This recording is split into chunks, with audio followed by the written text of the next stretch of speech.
Welcome to my channel.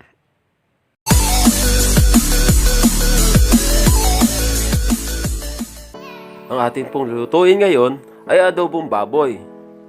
At ito po ang ating mga sangkap. 1 kilong baboy,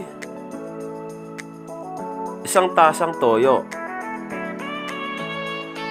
1 tasang suka, 1 buong bawang, siling labuyo, pamintang buo na dinurog po natin ng bahagya, dahon ng laurel, at 2 kutsarang asukal. Ganito naman po ang paraan ng ating pagluluto. Ilagay po natin ang ating baboy sa isang kaserola at lagyan na po natin ng toyo. Lagyan na rin po natin ng suka, ng ating paminta,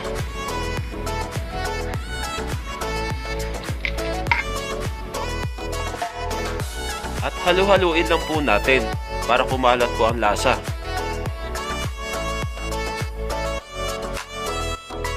Budburan po natin ng kaunting bawang.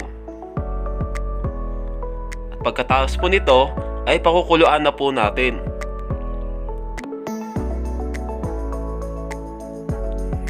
Yun po, nakikita po natin na kumukulo na po yung ating baboy. Halu-haluin lang po natin. Pagkatapos po nito, magpapakulo po tayo ng mantika at bahagya po natin lutuhin yung ating pinakuloang baboy.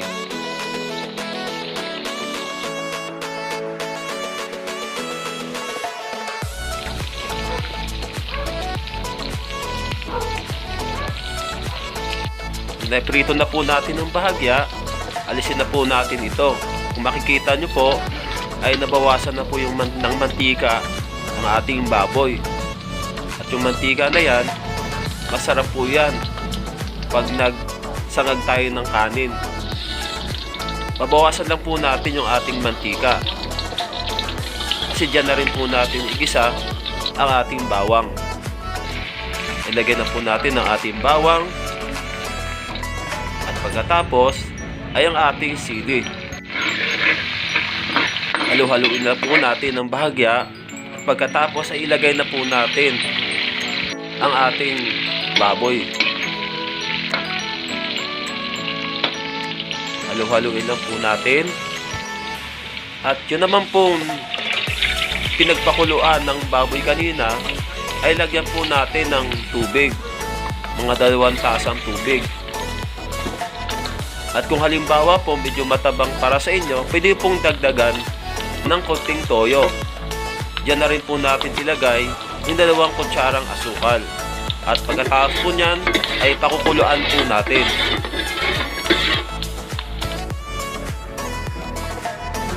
At pagka kumulo na po, ilagay na po natin dun sa ating ginisang baboy. Takpan po natin at mamaya-maya po ay titingnan po natin. At ayan na po, luto na po ang ating adobong baboy.